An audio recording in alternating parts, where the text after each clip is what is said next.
Dans le Jura, proche de la saline de Salins-les-Bains, la spectaculaire saline royale d'Arc-et-Senans, à proximité de la grande forêt de Chaux, fut commandée par Louis XV et achevée sous Louis XVI. Isabelle Salé, très attachée à ce lieu magique, nous initie à l'architecture solaire d'un visionnaire, Claude Nicolas Ledoux, dans cette extraordinaire usine-palais.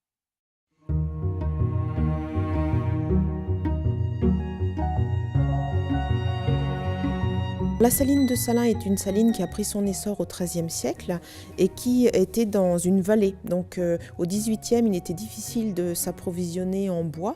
Et donc l'idée du roi et de l'architecte, ça a été de construire une saline à 20 km de Salins-les-Bains, mais surtout à proximité de la grande forêt de Chaux pour y aller puiser le bois de combustible. La saline a été décidée par Louis XV et construite sous Louis XVI, et on demande à un jeune architecte qui s'appelle Claude Nicolas Ledoux et qui a 36 ans à l'époque.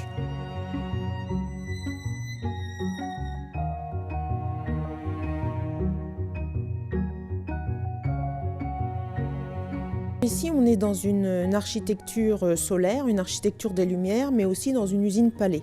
La saline, c'est à la fois une manufacture royale, donc construite en 4 ans, de 1775 à 1779, avec un plan particulier en demi-cercle, parce que Ledoux voulait que seul le soleil soit l'animateur du lieu.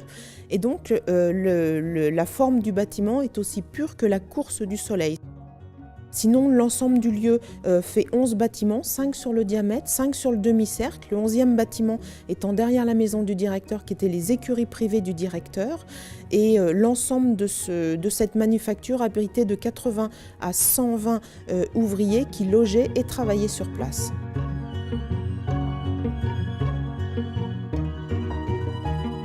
Sur le diamètre, il y a 2 grands bâtiments qu'on appelle les bernes, qui étaient le cœur productif de l'usine, qui font 2000 m² au sol, 80 mètres de long. Et le diamètre est terminé par 2 petits pavillons qu'on appelle les commis, qui étaient l'école blanc de l'usine, c'est-à-dire les contremaîtres, les administrateurs, et pour l'autre commis, à l'est, la gabelle, donc les percepteurs de l'impôt. Et Malraux, en 1967, a déclaré ce lieu d'intérêt national sur le plan de l'architecture. Et donc, l'inscription sur la liste du patrimoine mondial de l'UNESCO a eu lieu en décembre 82 sur le critère de génie visionnaire et architectural de Claude Nicolas Ledoux. Et ce classement a été étendu en 2009. Notre aire de classement a été étendue en 2009 à la saline de Salins sur la valeur universelle du sel inigène. C'est une architecture industrielle, monumentale, et c'est une usine-palais, parce que Ledoux avait comme maître Andrea Palladio, et donc l'architecture fait forcément référence à Palladio et à toute l'architecture italienne.